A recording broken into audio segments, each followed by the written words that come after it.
الحمد للہ وکفا والصلاة والسلام علی سید الرسل وخاتم الانبیاء اما بعد فاعوذ باللہ من الشیطان الرجیم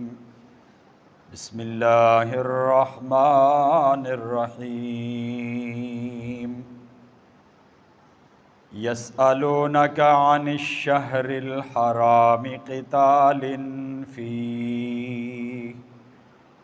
قل قتال فیہ کبیر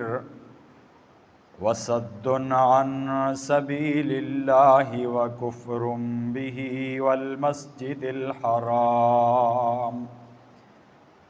وإخراج أهله منه أكبر عند الله والفتنة أكبر من القتل ولا يزالون يقاتلونكم حتى يردوكم عن دينكم إن استطاعوا ومن يرتد منكم عن دينه فيمت وهو كافر فأولئك حبطت أعمالهم في الدنيا والآخرة وأولئك أصحاب النار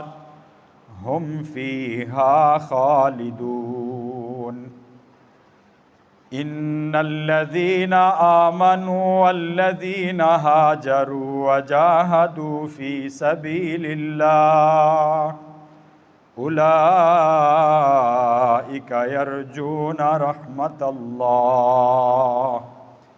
والله غفور رحيم صدق الله العظيم۔ میرے انتہائی واجب الاحترام بزرگوں، بھائیوں اور دوستوں، آج کی نشست میں آپ حضرات کے سامنے دوسرا سپارہ سورہ بقرہ کی آیت نمبر 217 اور 218 ان دو آیات کا ترجمہ اور تفسیر پیش کی جائے گی۔ اللہ تعالیٰ سے دعا ہے کہ اللہ تعالیٰ ہم سب کو پورے قرآن مجید کو سیکھنے، سمجھنے اور اس پر عمل کرنے کی توفیق نصیب فرمائے۔ اللہ تعالیٰ ارشاد فرماتے ہیں یسألونک عن الشہر الحرام قتال فیہ۔ یسألونک، وہ آپ سے پوچھتے ہیں، عن الشہر الحرام، عزت والے مہینے کے بارے میں، قتال فیہ، کہ اس مہینے میں لڑنا کیسا ہے۔ قل، آپ صلی اللہ علیہ وسلم فرما دیجئے، قتال فیہ، کہ اس مہینے میں لڑنا کبیر، بہت بڑا جرم ہے، وصد عن سبیل اللہ، اور اللہ تعالیٰ کے راستے سے روکنا، وکفر بہ، اور اللہ تعالیٰ کے حکموں کا انکار کرنا، والمسجد الحرام، اور مسجد حرام سے روکنا، وإخراج أهله منہ، اور مسجد حرام کے رہنے والے، مکہ کے رہنے والے باشندوں کو مکہ سے نکالنا، اکبر، یہ اس سے بھی بڑا جرم ہے، عند اللہ، اللہ تعالیٰ کے نزدیک، والفتنۃ، اور فتنہ، اکبر، بہت بڑا ہے، من القتل، قتل سے، فتنہ قتل سے بڑا ہے، ولا یزالون، اور یہ کافر ہمیشہ، یقاتلونکم، تم سے جنگ کرتے رہیں گے، یہ کافر ہمیشہ تم سے جنگ کرتے رہیں گے، حتی یردوکم، یہاں تک کہ وہ تمہیں لوٹا دیں، عن دینکم، تمہارے دین سے، یہاں تک کہ وہ تمہیں تمہارے دین سے لوٹا دیں، ان استطاعوا، اگر وہ اس کی طاقت رکھیں، اگر وہ یہ کر سکیں، وَمَن يَرْتَدِدْ مِنْكُمْ،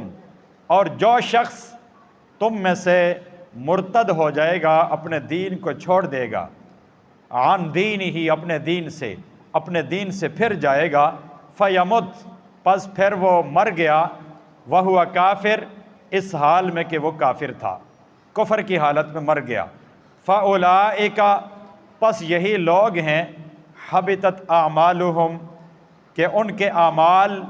ضائع ہو گئے، فی دنیا میں، والآخرہ اور آخرت میں، دنیا اور آخرت میں ان کے اعمال ضائع ہو گئے، وَأُولَئِکَ اور یہی لوگ ہیں، اصحاب النار دوزخ میں جانے والے، جہنم میں جانے والے، ہم فیہا خالدون یہ ہمیشہ ہمیشہ جہنم میں رہیں گے، ان الذین آمنوا بے شک وہ لوگ جنہوں نے ایمان لایا، والذین ہاجروا اور وہ لوگ جنہوں نے ہجرت کی، وجاہدوا اور جنہوں نے جہاد کیا، فی سبیل اللہ اللہ کے راستے میں لڑتے رہے، اولئک یہی لوگ ہیں، یرجون رحمت اللہ وہ امید رکھتے ہیں رحمت اللہ کی رحمت کی، واللہ اور اللہ تعالیٰ غفور بخشنے والے ہیں، رحیم رحم کرنے والے ہیں۔ یہ سورہ بقرہ کی 2 آیات، آیت نمبر 217 اور 218، ان آیات کا ایک پس منظر ہے کہ آپ علیہ السلام جب ہجرت فرما کے مدینہ منورہ تشریف لے گئے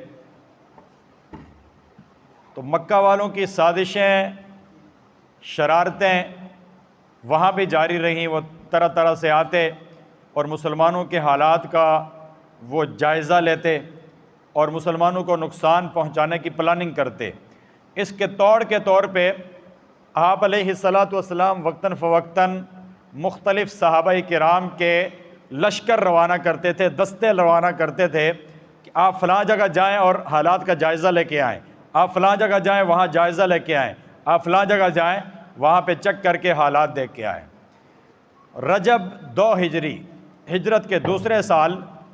رجب کا مہینہ چل رہا تھا کہ آپ علیہ السلام نے اپنے چچا زاد بھائی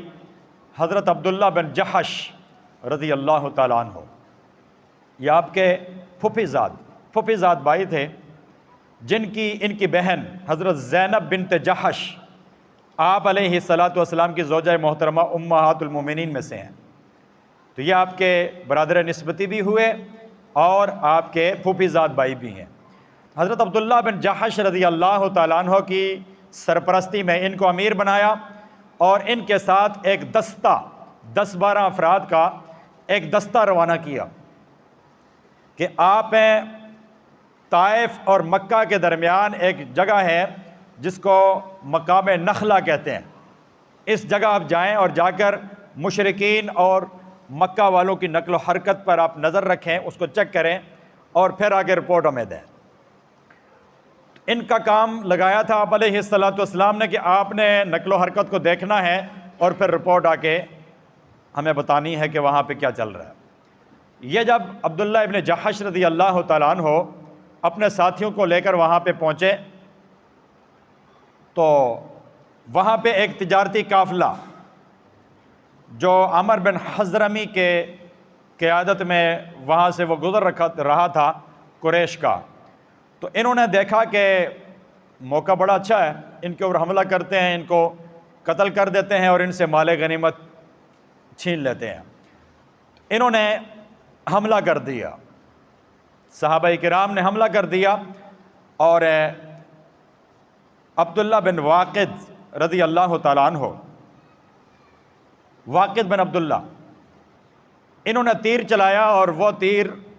کافروں کے سردار عامر بن حضرمی کو لگا اور وہ جگہ پر مر گیا، اور باقی جو مشرک تھے وہ سارے بھاگ گئے۔ تو صحابہ کرام نے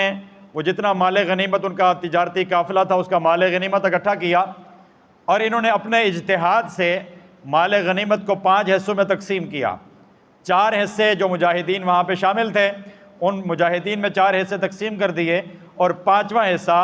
اللہ کے رسول صلی اللہ علیہ وسلم کی خدمت میں پیش کرنے کے لیے الگ کر دیا۔ بعد میں جب صحابہ کرام کا یہ دستہ واپس آیا اور پیچھے مشرکین نے شور مچا دیا. مشرکین نے شور مچایا کہ دیکھیں جی رجب کے مہینے کے اندر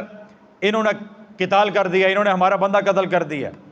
حالانکہ رجب کا مہینہ تو معزز مہینہ ہے, اور یہ اشہر حرم جو ہیں 4 حرمت والے مہینے, ذوالقعدہ, ذوالحجہ, محرم الحرام اور رجب. ابتدائی اسلام میں ان 4 مہینوں کے اندر قتال کرنے پہ پابندی تھی, اور ان 4 مہینوں کی عظمت کو مشرکین بھی مانتے تھے, کافر بھی مانتے تھے, مسلمان بھی مانتے تھے, ہر ایک اس کا احترام کرتا تھا. اور ان 4 مہینوں کے اندر قتال نہیں کرتے تھے, آپس میں لڑائی جھگڑا نہیں کرتے تھے. اب جب وہ کافر مارا گیا تو مشرکین نے شور مچانا شروع کر دیا, پروپیگنڈا شروع کر دیا کہ دیکھیں جی مسلمانوں نے کیا کیا, انہوں نے اشہر حرام کی بھی وہ توہین کر دی ہے, حرمت والے مہینے کی حرمت کو پامال کر دیا. رجب کا مہینہ تھا اور رجب کے مہینے کے اندر انہوں نے قتال کیا. حقیقت یہ تھی کہ رجب کا مہینہ چل رہا تھا اور صحابہ کرام نے یہ سوچا کہ 29 رجب تھی, انہوں نے سوچا کہ چاند نظر آ گیا ہے, اب یہ رجب نہیں ہے بلکہ شعبان شروع ہو گیا. صحابہ کرام نے اپنے اجتہاد سے یہ سوچا کہ اب رجب ختم ہو گیا ہے اور شعبان شروع ہو گیا ہے, اب جو ہم قتال کر رہے ہیں یہ شعبان کے مہینے میں کر رہے ہیں, یہ رجب کے مہینے میں نہیں کر رہے. لیکن حقیقت یہ تھی کہ اس شام کو چاند نظر نہیں آیا تھا, اور دوسرے دن جس دن وہ قتال کر رہے تھے وہ شعبان کا مہینہ نہیں تھا بلکہ 30 رجب تھی. یہ ایک اجتہادی طور پر ایک خطا, ایک غلطی صحابہ کرام سے ہو گئی, جس کو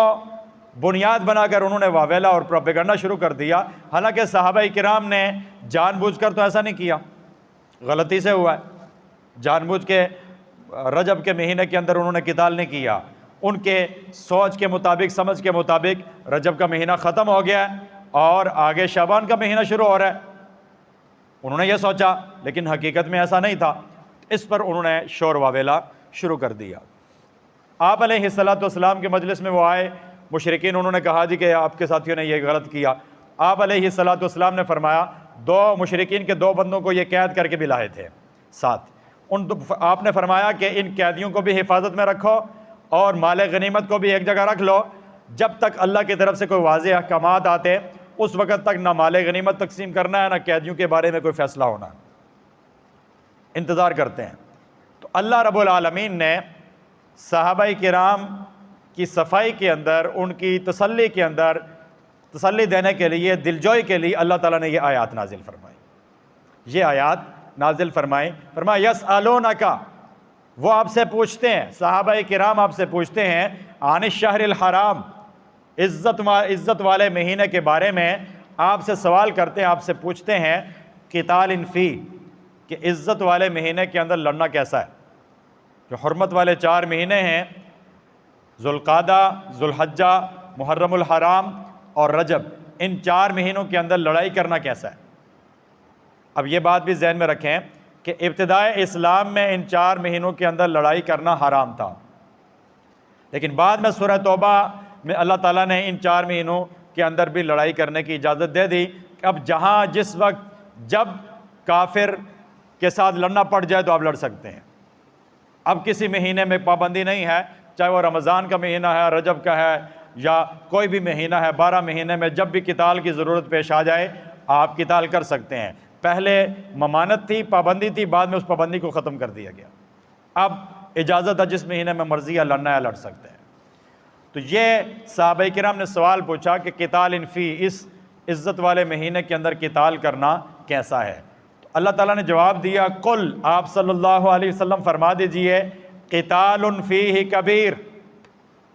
اس عظمت والے عزت والے مہینے کے اندر قتال کرنا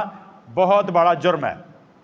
قتال کرنا بہت بڑا جرم ہے, اس لیے کہ یہ ابتدائی آیات ہیں, بعد میں پھر منسوخ ہوا یہ حکم. فرمایا یہ جرم ہے. اس سے یہ پتہ چلا کہ اگر اپنا کوئی آدمی غلطی کر رہا ہو تو یہ نہیں ہے کہ اس کی غلطی پہ پردہ ڈال دیں گے, اس کی غلطی کو بھی غلطی کہنا ہے, اس کے جرم کو بھی جرم کہنا ہے. اب صحابہ کرام سے غلطی ہوئی, اگرچہ جان بوجھ کے انہوں نے نہیں کیا, غلط فہمی میں یہ بات ہو گئی کہ رجب کے مہینے کے اندر قتال ان سے ہو گیا, انہوں نے قتل کر دیا اور مشرک کو مار دیا. یہ غلطی سے ہوا، لیکن اس کے باوجود چونکہ اس وقت حکم یہ تھا کہ آپ رجب کے مہینے کے اندر قتال نہیں کر سکتے، انہوں نے کیا، غلطی ان سے ہوئی، اس کو کیا فرمایا، قل قتال فیہ کبیر، کہ اس مہینے کے اندر محرم جو عزت والے مہینے ہیں، حرمت والے مہینے ہیں، ان کے اندر قتال کرنا بہت بڑا جرم ہے، بہت بڑا جرم ہے، یعنی اپنے بندے کی غلطی کو بھی غلطی کہنا ہے، خطا کو خطا کہنا ہے۔ آگے فرمایا کہ ایک طرف یہ حرمت والے مہینوں کی عزت کی بات کرتے ہیں، یہ مشرکین کافر، یہ کس منہ سے عزت کی بات کرتے ہیں کہ ایک طرف تو یہ کہہ رہے ہیں کہ جی رجب کے مہینے، حرمت والے مہینے کے اندر قتال کر دیا، یہ حرمت پامال ہو گئی، ایک طرف یہ کہہ رہے ہیں، دوسری طرف یہ خود کیا کر رہے ہیں کہ دوسرے رخ بھی دیکھیں، دوسرا کیا، وَصَدٌّ عَن سَبِيلِ اللَّهِ، اللہ کے راستے سے کسی کو روکنا، اللہ کے راستے سے کسی کو روکنا، وَكُفْرٌ بِهِ، اللہ کے احکامات کو ٹھکرانا، اللہ کے احکامات کا انکار کرنا، والمسجد الحرام، اور مسجد حرام سے لوگوں کو روکنا۔ گزشتہ آیات میں گزر چکا ہے نا، آپ صلی اللہ علیہ وسلم نے خواب دیکھا کہ صحابہ کرام کے ساتھ آپ عمرہ فرما رہے ہیں اور طواف کر رہے ہیں، آپ عمرے کے لیے تشریف لائے، حدیبیہ کے مقام پہ روک دیا مشرکین نے، عمرہ نہیں کرنے دیا، تو یہ مسجد حرام سے روکا نا مشرکین نے۔ فرمایا کہ آپ کس طرح بات کر رہے ہیں، آپ نے تو خود یہ کام کیے ہوئے ہیں، والمسجد الحرام، مسجد حرام سے روکنا۔ فرمایا یہ جو کام ہے، وَإِخْرَاجُ أَهْلِهِ مِنْهُ، اور مکہ کے رہنے والوں کو مکہ سے نکالنا۔ یہ جو آپ نے مسلمانوں کو ہجرت کرنے پہ مجبور کیا ہے، پہلے حبشہ کی طرف ہجرت کی، اب مدینہ کی طرف ہجرت کی، تو مکہ کے رہنے والوں کو مکہ سے نکالنا، اللہ فرماتے ہیں اکبر عند اللہ، یہ اللہ کے ہاں اس سے بھی زیادہ بڑا جرم ہے، یہ اللہ کے ہاں اس سے بھی بڑا جرم ہے۔ آپ کیسے کس طرح یہ بات اعتراض کر رہے ہیں کہ مسلمانوں نے قتال کر دیا، رجب کے مہینے کا احترام نہیں کیا، اس کا خیال نہیں رکھا، اس کی بے حرمتی کر دی، آپ خود جو اتنا کچھ کر رہے ہیں، آپ خود جو اللہ کے راستے سے لوگوں کو روک رہے ہیں، اللہ کے احکامات کا انکار کر رہے ہیں، آپ خود جو مسجد حرام سے لوگوں کو روک رہے ہیں، عمرہ کرنے کے لیے لوگوں کو نہیں آنے دیتے، آپ کے تو خود اتنے بڑے بڑے جرائم ہیں۔ اور آگے فرمایا وَالْفِتْنَةُ أَكْبَرُ مِنَ الْقَتْلِ، اور فتنہ یہ قتل سے زیادہ بڑا جرم ہے، فتنہ قتل سے بڑا جرم ہے۔ فتنہ کی تفسیر مفسرین نے کی ہے شرک سے، کہ شرک قتل سے بھی بڑا جرم ہے، قتل بھی بڑا جرم ہے، گناہ کبیرہ میں سے ہے، لیکن شرک اس سے بھی بڑا جرم ہے۔ ان اللہ لا یغفر ان یشرک بہ ویغفر ما دون ذلک، اللہ تعالیٰ مشرک کو معاف نہیں کریں گے، باقی جس کو مرضی ہے معاف کر دیں، مشرک کی مغفرت نہیں ہوگی، تو شرک اتنا بڑا جرم ہے۔ فرمایا یہ جو شرک کر رہے ہیں، بیت اللہ کے اندر انہوں نے بت رکھے ہوئے ہیں اور بتوں کی پرستش کر رہے ہیں اللہ وحدہ لا شریک کو چھوڑ کر، یہ تو اس سے بھی بڑا مجرم ہے۔ یہ کس منہ سے حرمت کی بات کرتے ہیں، کس منہ سے عزت والے مہینوں کی بات کرتے ہیں، یہ تو خود بیت اللہ کی حرمت کو پامال کر رہے ہیں، حرم کی حرمت کو پامال کر رہے ہیں۔ وہاں پہ اللہ کا گھر ہے بیت اللہ، اس بیت اللہ کے اندر انہوں نے بت رکھے ہوئے ہیں اور بتوں کے سامنے سر ٹیک رہے ہیں، بت پرستی کر رہے ہیں۔ تو والفتنۃ اکبر من القتل کی ایک تفسیر یہ ہے کہ شرک یہ قتل سے بھی بڑا جرم ہے۔ دوسری تفسیر میں فتنہ سے مراد ہر قسم کا فتنہ فساد ہے، کہ یہ جو فتنہ فساد مچاتے پھر رہے ہیں کہ مسلمانوں کو مکہ میں اپنے آبائی علاقے سے انہوں نے نکال دیا، تو یہ انہوں نے فساد مچایا نا، کسی کو اپنے گھر سے نکالنا یہ کتنا بڑا جرم ہے، انہوں نے مکہ والوں کو یہاں سے نکالا ہے، یہ اتنے بڑے جرم کا ارتکاب کیا، حرم میں داخل ہونے سے روکا ہے، یہ کتنے بڑے بڑے جرائم ہیں، یہ تو فتنہ پرور لوگ ہیں، تو یہ کس منہ سے نا حرمت کی بات کرتے ہیں۔ والفتنۃ اکبر من القتل، اور فتنہ یہ قتل سے بھی بڑا جرم ہے۔ فرمایا یہ خود جو اتنے بڑے بڑے جرائم کر رہے ہیں، ان کو اپنے جرائم نظر نہیں آتے، اور آپ کا یہ نظر آ گیا، صحابہ کرام کی یہ چیز نظر آ گئی کہ غلطی سے انہوں نے رجب کے مہینے کے اندر قتل کر دیا، جان بوجھ کے نہیں کیا، غلطی سے یہ بات ہو گئی، اس بات کو یہ ایشو بنا رہے ہیں، اس بات پر یہ پروپیگنڈا کر رہے ہیں، اور خود جو اتنے بڑے بڑے جرائم کا ارتکاب کر رہے ہیں، وہ ان کو ذہن میں نہیں ہے،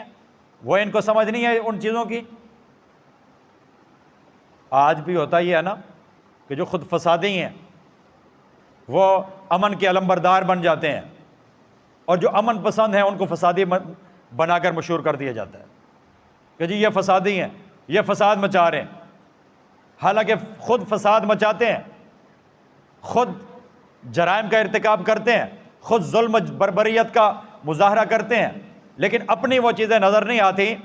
اور دوسروں کو فسادی بنا کر دنیا میں پیش کرتے ہیں۔ وہ کسی نے کہا نا کہ چھانی نے لوٹے سے کہا تیرے 2 سوراخ ہیں، چھانی نے لوٹے سے کہا تیرے 2 سوراخ ہیں۔ لوٹے نے جواب دیا کہ میرے 2 تو تجھے نظر آ رہے ہیں، تیرے جو 100 سوراخ ہیں وہ تجھے نظر نہیں آ رہے۔ تیرے اپنے اندر جو 100 سوراخ ہیں یہ تجھے اپنے 100 سوراخ نظر نہیں آ رہے، میرے 2 سوراخ تجھے نظر آ گئے۔ یعنی آپ کے اندر جو اتنے جرائم ہیں، اتنے جناب وہ آپ کے جناب جرائم کی ایک لمبی فہرست ہے، وہ آپ کو نظر نہیں آ رہی۔ تو صحابہ کرام کا غلطی سے کیا ہوا ایک عمل، اس کو آپ اتنا اچھال رہے ہیں، یہ آپ کو نظر آ گیا، وہ نظر نہیں آیا۔ آپ علیہ الصلوۃ والسلام کی حدیث مبارکہ ہے ابصر الناس من نظر عیوبہ، کہ لوگوں میں سب سے زیادہ دیکھنے والا وہ ہے، سمجھدار وہ ہے جو اپنے عیبوں کو دیکھے، جو اپنے عیبوں کو دیکھے، وغمض عیوب غیرہ، اور دوسروں کے عیبوں سے پردہ پوشی کریں، اپنی آنکھیں بند کر لے۔ آج سوسائٹی میں کیا ہوتا ہے؟ سوسائٹی میں یہ ہوتا ہے کہ ہمیں اپنے عیب نظر نہیں آتے، اپنے عیب نظر نہیں آتے، باقی سب کے عیب ٹٹولتے پھرتے ہیں۔ فلاں کے اندر یہ عیب ہے، فلاں کے اندر یہ عیب ہے، فلاں کے اندر یہ عیب ہے، فلاں میرا رشتہ دار ایسا ہے، فلاں میرا دوست ایسا ہے، فلاں میرا پڑوسی ایسا ہے۔ آج ہم بھی تو یہی کر رہے ہیں، ہمیں دوسروں کے عیوب بیان کرنے بیٹھ جائیں تو گھنٹوں گپ کرتے رہیں گے، ہمیں پتہ ہی نہیں چلے گا، لیکن اپنے اندر جو عیب ہیں ان عیوب کو ٹھیک کرنے کی ہمیں توجہ ہی نہیں ہے، اس کی فکر ہی نہیں ہے کہ ہمارے اپنے اندر بھی تو عیب ہے بہت سارے۔ ان عیوب کو ہم کب ٹھیک کریں گے؟ ان کی طرف توجہ کب کریں گے؟ ان کی درستگی کے لیے ہم نے کیا کیا؟ تو دوسروں کے عیبوں پر نظر رکھنا اور اپنے عیبوں کو چھوڑ دینا یہ حماقت ہے، اور اپنے عیبوں پر نظر رکھنا اور دوسروں کے عیبوں پر پردہ ڈال دینا، اپنی آنکھیں بند کر لینا، یہ عقل مندی ہے کہ آپ کی توجہ اپنے عیوب پر ہوگی، آپ اپنے عیوب کو کم کرنے کی کوشش کریں گے۔ جب آپ اپنے عیبوں کو کم کرنے کی کوشش کریں گے آپ بہتر سے بہترین انسان بن جائیں گے، آپ کی خامیاں کم ہو جائیں گی، خوبیاں زیادہ ہو جائیں گی۔ اور اگر آپ نے اس طرف توجہ نہ دی، دوسروں کو عیوب بیان کرتے رہے، تو اپنے آپ کو تو ٹھیک کرنے کی آپ کو توفیق نہ ملی۔ دوسروں کو عیب بیان کرنے کا نقصان یہ ہوگا کہ آہستہ آہستہ وہ عیب بھی آپ کے اندر پیدا ہونا شروع ہو جائیں گے، اور وہ پیدا ہوں یا نہ ہوں، دوسروں کے عیب بیان کرنا غیبت ہے۔ غیبت کی وجہ سے آپ کے سارے نیک اعمال کا ثواب اس بندے کو ملنا شروع ہو جائے گا، اس کے گناہوں کے انبار وہ آپ کے سر پہ لاد دیے جائیں گے۔ اس سے بڑی حماقت اور کیا ہو سکتی ہے؟ اس لیے ہمیں بھی چاہیے کہ دوسروں کے عیوب پر نظر نہ رکھیں بلکہ اپنے عیبوں کے اوپر نظر ہونی چاہیے۔ تو مشرکین کو کہا جا رہا ہے کہ تمہارے اپنے اتنے عیب ہیں، تمہاری اتنے جرائم کی لمبی لسٹ ہے، تم شرک کرتے ہو، تم دین دشمنی میں صف اول میں ہو، تم لوگوں کو دین سے روکتے ہو، جو اسلام قبول کرتا ہے ان کو مارتے ہو، پیٹتے ہو کہ کلمہ چھوڑو، دین چھوڑو، آپ علیہ الصلوۃ والسلام کا ساتھ چھوڑو، آپ اتنا ظلم اور بربریت کر رہے ہو، دین کے راستے میں رکاوٹیں پیدا کر رہے ہو۔ آپ کو اپنے عیب نظر نہیں آتے؟ آپ کو اپنے جرائم نظر نہیں آتے؟ کیا آپ صحابہ کرام پر انگلی اٹھا رہے ہیں، صحابہ کرام کو ہدف تنقید بنا رہے ہیں، ان کے خلاف پروپیگنڈا کر رہے ہیں؟ آپ کو اپنے عیوب ٹھیک کرنا چاہیے۔ تو یہ ان کو جواب دیا کہ ان سے غلطی سے ایک بات ہوئی، اس پر اپنے واویلا مچا دیا، جو خود آپ جان بوجھ کے کر رہے ہو۔ ایک چیز غلطی سے ہوئی، ایک جان بوجھ کر ہوئی غلطی، یہ دونوں برابر تو نہیں ہے، جان بوجھ کر کرنے کا وبال زیادہ ہے۔ آگے فرمایا کہ یہ جو کفار ہیں، مشرکین ہیں، وَلَا يَزَالُونَ يُقَاتِلُونَكُمْ، اللہ فرما رہے ہیں یہ ہمیشہ تمہارے ساتھ لڑتے رہیں گے، یہ ہمیشہ تمہارے ساتھ لڑتے رہیں گے۔ وَلَا يَزَالُونَ يُقَاتِلُونَكُمْ، یہ مشرکین، یہ کفار ہمیشہ تمہارے ساتھ لڑتے رہیں گے۔ تم چاہے جتنا مرضی میٹھے میٹھے بنو ان کے ساتھ نرمی دکھاؤ، ان کی گود میں بیٹھنے کی کوشش کرو، ان کے ساتھ مذاکرات کرنے کی کوشش کرو، ان کو اپنے سر پہ بٹھاؤ، ان کے ساتھ مسکرا کے جھپیاں ڈالو، جو مرضیاں کر لو، ان کے دل کے اندر جو دین دشمنی ہے اس کو کبھی تم نکال نہیں سکتے، ان کے دل میں جو دین دشمنی ہے اس کو کبھی تم ختم نہیں کر سکتے، وہ دین دشمنی ہمیشہ ان کے سینے میں رہے گی اور ہمیشہ یہ تمہارے ساتھ لڑتے رہیں گے۔ وَلَا يَزَالُونَ يُقَاتِلُونَكُمْ، یہ دین دشمن، یہ کفار، یہ مشرکین، اللہ فرما رہے ہیں ہمیشہ تمہارے ساتھ لڑتے رہیں گے۔ آج دیکھ رہے ہیں لڑ رہے ہیں نہیں لڑ رہے؟ افغانستان میں امریکہ لڑا نہیں لڑا، روس لڑا نہیں لڑا، عراق کے اندر امریکہ نے بمباری کی نہیں کی، فلسطین کے اندر اسرائیل کیا کر رہا ہے، کشمیر کے اندر انڈیا کیا کر رہا ہے، یہ جتنے بھی کفار ہیں، چاہے نام ان کا یہود ہو، ہندو ہوں، سکھ ہوں، عیسائی ہوں، کوئی بھی نام ہو، کسی بھی مذہب سے ہو، یہ الکفر ملت واحدہ، اسلام کے مقابلے میں یہ ایک اکٹھے ہیں، اسلام کے مقابلے میں یہ متحد ہو جاتے ہیں، یہ ایک ہو کر مسلمانوں کو نقصان پہنچاتے ہیں۔ اور مسلمان چاہے کوئی بھی ہو، چاہے وہ پاکستان کا رہنے والا ہے، پاکستانی ہے، سعودیہ کا رہنے والا ہے، لبنان کا رہنے والا ہے، ترکی کا رہنے والا ہے، یا پوری دنیا میں مشرق مغرب شمال جنوب کسی بھی ملک کا رہنے والا ہے، مسلمان جب تک مسلمان ہے، جب تک کلمہ پڑھتا ہے، جب تک دین کو، قرآن کو، قرآنی تعلیمات کو اپنے سینوں سے لگانے والا ہے، وہ ان کی آنکھوں میں کھٹکتا ہے، اس کو یہ راستے سے ہٹانے کی کوشش کرتے ہیں، یہ خود بھی اور ان کے چیلے چمچے بھی، وہ اس کو راستے سے ہٹانے کی کوشش کرتے ہیں۔ تو فرمایا وَلَا يَزَالُونَ يُقَاتِلُونَكُمْ، یہ کفار، یہ مشرکین، یہ دین دشمن، یہ ہمیشہ تمہارے ساتھ لڑتے رہیں گے۔ کب تک لڑتے رہیں گے؟ آگے فرمایا حَتَّى يَرُدُّوكُمْ عَنْ دِينِكُمْ، یہاں تک کہ وہ تمہیں تمہارے دین سے مرتد نہ کر دیں، ہٹا نہ دیں، یعنی جب تک تم دین اسلام چھوڑ کر ان کا دین قبول نہیں کرتے اس وقت تک یہ تمہارے ساتھ لڑتے رہیں گے۔ ان استطاعوا، اگر وہ اس کی طاقت رکھیں کہ تمہیں دین اسلام سے ہٹا کر یہودی بنا دیں، عیسائی بنا دیں، یا دیگر دوسرے مذاہب میں لے جائیں، یہ اس وقت تک اپنی پوری پاور، پوری طاقت، پوری انرجی، پوری صلاحیتیں لگاتے رہیں گے، یہ پیچھے نہیں ہٹیں گے،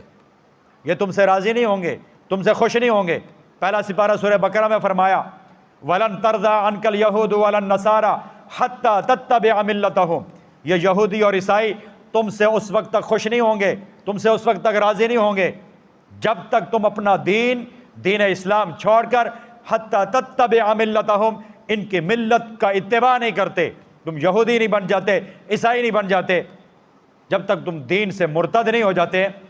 اس وقت تک یہ تم سے خوش نہیں ہوں گے، یہ تم سے راضی نہیں ہوں گے، یہ تمہارے خلاف لڑتے رہیں گے۔ اور 1400 سال کی تاریخ گواہ ہے کہ ہر دور میں یہود نے، عیسائیوں نے، دین دشمنوں نے اہل اسلام کے خلاف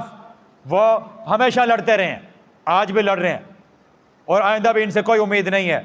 کہ یہ اہل اسلام کے ساتھ مذاکرات کریں گے، ٹیبل ٹاک کریں گے اور اہل اسلام کے خلاف قتال چھوڑ دیں گے، لڑنا چھوڑ دیں گے۔ قرآن کہتا ہے یہ نہیں چھوڑیں گے، یہ لڑیں گے۔ جب انہوں نے لڑنے کی نیت کی ہے تو اے کاش کلمہ پڑھنے والے مسلمان بھی ان کفار اور مشرکین، یہود سے، ہنود سے، عیسائیت سے اور دیگر غیر مسلمین سے ان کے ساتھ لڑنے کا عزم کر لیں، قرآنی حکم کے پر عمل کریں، اس کے علاوہ اور کوئی چارہ ہی نہیں ہے۔ یہ فرمایا کہ حَتَّىٰ يَرُدُّوكُمْ عَنْ دِينِكُمْ إِنِ اسْتَطَاعُوا، یہاں تک کہ وہ تمہیں تمہارے دین سے لوٹا نہ دیں اگر وہ اس کی طاقت رکھیں۔ آگے مجھے آپ کو سمجھایا جا رہا ہے وَمَن يَرْتَدِدْ مِنْكُمْ عَنْ دِينِهِ، اور تم میں سے جو دین سے مرتد ہو جائے گا، دین سے پھر جائے گا، دین اسلام کو چھوڑ دے گا، دین اسلام کو چھوڑ کر عیسائی بن جائے گا، یہودی بن جائے گا، ہندو بن جائے گا، سکھ بن جائے گا، ایتھسٹ بن جائے گا، دہریہ بن جائے گا، ملحد بن جائے گا، جو دین کو چھوڑ دے گا، مرتد ہو جائے گا، اس کی سزا اللہ بیان فرما رہے ہیں فَيَمُتْ وَهُوَ کافر، اس نے دین اسلام کو چھوڑ دیا، فَيَمُتْ پھر وہ مر گیا، وَهُوَ کافر اس حال میں کہ وہ کافر تھا، کفر کی حالت میں مر گیا۔ اللہ فرما رہے ہیں فَأُولَئِكَ حَبِطَتْ أَعْمَالُهُمْ فِي الدُّنْيَا وَالْآخِرَةِ، یہی وہ لوگ ہیں جن کے دنیا میں بھی اعمال ضائع ہو گئے اور آخرت میں بھی ضائع ہو گئے، دنیا میں بھی ان کے اعمال ضائع ہو گئے، آخرت میں بھی ضائع ہو گئے۔ یہ فتویٰ کس نے دیا ہے؟ یہ فتویٰ کسی مفتی نے نہیں دیا، کسی مولوی کا فتویٰ نہیں ہے، یہ خود رب العالمین کا فتویٰ ہے۔ رب العالمین فرما رہے ہیں فَأُولَئِكَ حَبِطَتْ أَعْمَالُهُمْ فِي الدُّنْيَا وَالْآخِرَةِ، کہ جو دین سے پھر جائے گا، اسلام کو چھوڑ دے گا، مرتد ہو جائے گا، کسی دوسرے دین میں چلا جائے گا، اس کے دنیا اور آخرت میں اعمال ضائع ہو جائیں گے۔ یہ فتویٰ رب العالمین کا ہے۔ اور آگے اللہ فرما رہے ہیں وَأُولَئِكَ أَصْحَابُ النَّارِ، یہ دین سے پھرنے والے، یہ مرتد ہونے والے، یہ جہنمی ہیں۔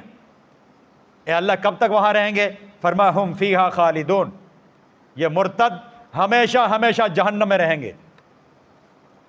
یہ مرتد کی سزا اللہ رب العالمین نے خود بیان فرما دی کہ دنیا اور آخرت میں اس کے اعمال ضائع ہو گئے، اور آخرت میں اس کا ٹھکانہ ہمیشہ ہمیشہ کی جہنم ہے، جہنم سے اس کو نکالا نہیں جائے گا۔ اب یہاں پہ جتنے دین دشمن طاقتیں ہیں، آج کل کے ہوشیار اور چلاک قسم کے لوگ ہیں، مستشرقین اور لبرلز، دین دشمن، وہ کہتے ہیں دیکھیں جی کتنا سخت حکم دیا ہے۔ بھئی ایک بندے کی مرضی ہے، وہ مسلمان رہے، وہ کافر بن جائے، وہ ہندو بن جائے، وہ سکھ بن جائے، ایک بندے کی مرضی ہے، جو مرضی عقیدہ اختیار کرے، جو مرضی ہے مذہب قبول کرے، جو مرضی ہے سوچ اختیار کرے، جو مرضی ہے نظریہ رکھے۔ یہ سختی کیوں ہے؟ یہ زبردستی کیوں ہے؟ یہ جبر کیوں ہے کہ ایک بندہ اپنی مرضی سے اسلام چھوڑ کر ہندو بن گیا، اسلام چھوڑ کر عیسائی بن گیا، آپ اس کو جینے کا حق ہی نہیں دیتے، آپ کہتے ہیں وہ واجب القتل ہے، مرتد ہے، اور پھر مرنے کے بعد جہنم اس کی سزا ہے۔ اتنی سختی کیوں ہے؟ یہ آج کل یہ بات بڑی کی جاتی ہے میڈیا کے اوپر۔ دوستو اس کا جواب یہ ہے کہ یہ سختی کسی مفتی نے کی ہے، کسی مولوی نے کی ہے، ہمارے پاس تو یہ اختیار ہی نہیں ہے کہ ہم اپنی طرف سے سختی کریں۔ یہ فتویٰ تو خود رب العالمین نے لگایا ہے۔ قرآنی آیت آپ کے سامنے واضح طور پہ موجود ہے، آپ خود گھر جائیں اور یہ دوسرا سپارہ سورہ بقرہ کی آیت نمبر 217 دیکھ لیں، صرف ترجمے کے اندر یہ بات موجود ہے کہ جو دین اسلام سے پھر گیا، اس کا دنیا اور آخرت میں سارے اعمال ضائع ہو گئے، اور وہ جہنمی ہے اور ہمیشہ ہمیشہ جہنم میں رہے گا۔ یہ فتویٰ تو خود رب العالمین نے لگایا۔ رب العالمین تو رحیم ذات ہے، کریم ذات ہے، شفیق ذات ہے۔ جب اس اللہ نے نرمی نہیں کی تو ہم کون ہوتے ہیں نرمی کرنے والے؟ ہم کون ہوتے ہیں کسی کے لیے نرم راستہ اختیار کرنے والے یا نرمی نکالنے والے؟ ہمارے پاس نہ سختی کرنے کا اختیار ہے، نہ نرمی کرنے کا اختیار ہے۔ ہم تو وہ بات جو قرآن میں لکھی ہے، حدیث میں لکھی ہے، وہ بات بیان کر سکتے ہیں، بیان کرنے کا اختیار ہمارے پاس ہے، اپنی طرف سے بنانے کا اختیار نہیں ہے۔ مفتی کا کام ہے دین کی بات بتانا، بتا سکتا ہے، بنا نہیں سکتا۔ ہم اپنی طرف سے بنا نہیں سکتے، نہ ہم اپنی طرف سے سختی کر سکتے ہیں، نہ ہم اپنی طرف سے نرمی پیدا کر سکتے ہیں۔ جو قرآن حدیث کا حکم ہے وہ ہم بتا سکتے ہیں۔ یہ قرآن کی واضح آیت آپ کے سامنے رکھ دی ہے۔ اللہ فرما رہے ہیں یہ جہنمی ہیں، ہمیشہ ہمیشہ جہنم میں رہیں گے، ان کا چھٹکارا نہیں ہے، اور دنیا آخرت میں اعمال ضائع ہو گئے۔ ایک آدمی 40 سال تک مسلمان رہا، نماز روزہ زکوٰۃ حج نیک اعمال کرتا رہا، 40 سال کے بعد مرتد ہو گیا، پچھلے سارے اعمال ضائع ہو گئے۔ اس کی نماز روزہ زکوٰۃ حج کسی نیک عمل کوئی بھی قبول نہیں ہے۔ سارے اعمال ضائع ہو گئے. اس کے نکاح میں عورت تھی، وہ نکاح سے نکل گئی، نکاح ٹوٹ گیا، نکاح ٹوٹ گیا. اس نے جتنے نیک اعمال کیے سارے اعمال ضائع ہو گئے. اس کا نماز جنازہ نہیں پڑھا جائے گا، اس کو مسلمانوں کے قبرستان میں دفن نہیں کیا جائے گا، اس لیے کہ مسلمانوں کے قبرستان میں تو اس کو دفن کیا جائے گا جو مسلمانوں کا عقیدہ رکھتا ہو، قرآن و سنت کے مطابق اس کی عقائد درست ہو، وہ مسلمانوں کے قبرستان میں دفن ہوگا. جو اسلام کو مانتا ہی نہیں ہے اس کو مسلمانوں کے قبرستان میں دفن نہیں کیا جائے گا، اس کا نماز جنازہ نہیں پڑھا جائے گا، اس لیے کہ نماز جنازہ تو مسلمانوں کا پڑھا جاتا ہے، یہ اسلام کو مانتا ہی نہیں ہے. اس کی نماز جنازہ کا کیا مطلب؟ اس کا نکاح ٹوٹ گیا، اس کو وراثت میں حصہ نہیں ملے گا. کسی کا بیٹا مرتد ہو گیا تو باپ کی وراثت میں اس مرتد بیٹے کو حصہ نہیں ملے گا، یہ فارغ ہو گیا، پراپرٹی میں اس کا کوئی حصہ نہیں ہے. اور مرتد کے بارے میں صحیح اسلامی حکم یہ ہے کہ مرتد کو 3 دن تک سمجھایا جائے گا، اس کو قید کر دیا جائے گا اور 3 دن تک علماء اسلام کو اس کے پاس بھیجا جائے گا، اور علماء اسلام عقلی اور نقلی دلائل کی روشنی میں اس مرتد کو سمجھائیں گے، اس کے اعتراضات کا جواب دیں گے، اس کے ذہن کے اندر جتنے شکوک و شبہات ہیں ان شکوک و شبہات کا جواب دیں گے. یہ جواب دینا یہ علماء کی ذمہ داری ہے. اور 3 دن سمجھانے کے باوجود بھی اگر یہ نہیں مانتا پھر اس کو قتل کیا جائے گا. اور قتل کرنے کا اختیار ہر ایک کے پاس نہیں ہے کہ محلے کا کوئی بھی اٹھ کے قتل کر دے. قتل کرنے کا اختیار پھر اسلامی حکومت کو ہے، عدالت کو ہے، قاضی کو ہے، وہ قاضی فیصلہ کریں گے قتل کا، اور جو اس ڈیوٹی پر متعین افراد ہیں وہ قتل کریں گے. یہ صحیح طریقہ ہے. اس لیے کہ وہ کہتے ہیں لاتوں کے بت باتوں سے نہیں مانتے. جب اس کو سمجھایا گیا ہے، 3 دن اس کے اوپر لگائے گئے ہیں، اس کے شکوک و شبہات کو کلیئر کرنے کی کوشش کی گئی ہے، اس کے باوجود جب یہ بات نہیں مان رہا تو پھر اس کے فتنے سے، اس کی خباثتوں سے دنیا کو پاک کرنے کے لیے اس کو قتل کر دیا جائے گا تاکہ اس کا جو وائرس ہے وہ مزید لوگوں کے اندر نہ پھیلے. اگر اس مرتد کو چھوڑ دیا جائے، آزاد چھوڑ دیا جائے، یہ گھومتا پھرتا رہے اور اپنا ارتداد پھیلاتا رہے الیکٹرانک، پرنٹ اور سوشل میڈیا کے ذریعے، یہ تو پھر مزید لوگوں کے ایمان خراب کرے گا، مزید لوگوں کے عقائد خراب کرے گا، لوگوں کو ورغلائے گا، سادہ مسلمانوں کے دلوں کے اندر شکوک و شبہات کے بیج ڈالے گا. اس لیے اس کو قتل کرنا لازمی ہے، لیکن قتل کرنے سے پہلے اس کو سمجھایا جائے گا. اگر اس کو سمجھ آ گئی تو بہت اچھی بات ہے، واپس کلمہ پڑھ کے اسلام قبول کر لے. اور اگر اس کو سمجھ نہیں آتی تو پھر آخری آپشن یہی ہے، اس کو قتل کر دیا جائے گا. اس کے ناپاک وجود سے دنیا کو، دھرتی کو پاک کر دیا جائے گا. یہ اس کی سزا ہے، اور یہ اللہ کے پاک پیغمبر صلی اللہ علیہ وسلم نے احادیث میں بیان فرمائی. آگے فرمایا کہ یہ جو صحابہ کرام سے غلطی ہوئی تھی، جان بوجھ کے نہیں کیا، غلطی سے یہ بات ہوئی کہ رجب کے مہینے کے اندر کافر کو مار دیا. ان کے دل کے اندر یہ ایک وہم پیدا ہوا کہ آیا ٹھیک ہے ہماری غلطی ہم اللہ تعالیٰ نے قبول کر لی ہے اور اس کو جرم قرار نہیں دیا اور ہمیں سزا نہیں ملے گی. تو یہ دل میں بات پیدا ہوئی کہ کیا ہم نے جہاد تو کیا ہے، مال غنیمت بھی لایا ہے، تو کیا اس پر ہمیں اجر و ثواب ملے گا یا نہیں ملے گا. یہ بات ان کے دل میں پیدا ہوئی. اللہ نے فوراً اس کا جواب دیا کہ آپ نے اپنی طرف سے رجب کے مہینے کے اندر قتال نہیں کیا بلکہ شعبان کے مہینے میں کیا ہے. آپ نے جان بوجھ کے غلطی نہیں کی، آپ کو آپ کے جہاد پر ثواب بھی ملے گا اور یہ جو آپ مال غنیمت لائے ہیں یہ بھی آپ کو ملے گا. اگلی آیت میں فرمایا ان الذین آمنوا، بے شک وہ لوگ جو ایمان لائے، وہاجروا والذین ہاجروا، اور وہ لوگ جنہوں نے ہجرت کی. اب یہ لوگ ہجرت کر کے آئے تھے نا، مکہ سے ہجرت کر کے، عبداللہ بن جہش رضی اللہ تعالیٰ عنہ اور دیگر صحابہ، یہ جو دستہ تھا یہ سارے مہاجرین پر مشتمل تھا، یہ ہجرت کر کے آئے تھے. فرما والذین ہاجروا، اور جن لوگوں نے ہجرت کی، وجاہدوا فی سبیل اللہ، اور اللہ کے راستے میں انہوں نے جہاد کیا. فرما اولئک یرجون رحمت اللہ، یہ اللہ کی رحمت سے امید رکھتے ہیں. اللہ کی رحمت سے امید رکھتے ہیں کہ جب یہ اللہ کے راستے میں جہاد و قتال کریں گے اس پر ان کو اجر و ثواب ملے گا، اس پر ان کو جہاد کرنا ثواب کا کام ہے، عظمت کا کام ہے، ثواب کا کام ہے، اس پر ان کو اجر و ثواب ملے گا، اس کی یہ امید رکھتے ہیں۔ اولئک یرجون رحمت اللہ، یہ اللہ کی ذات سے امید رکھتے ہیں کہ ان کو اجر و ثواب ملے گا۔ آگے فرمایا واللہ، اور اللہ تعالیٰ غفور،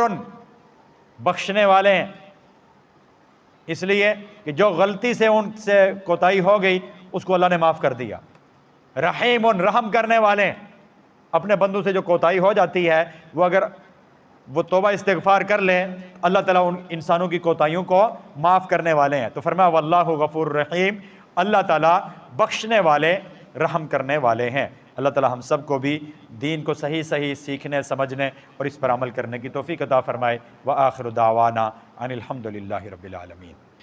آمین۔ الحمد للہ رب العالمین والعاقبۃ للمتقین والصلاۃ والسلام علی سید الانبیاء والمرسلین۔ ربنا آتنا فی الدنیا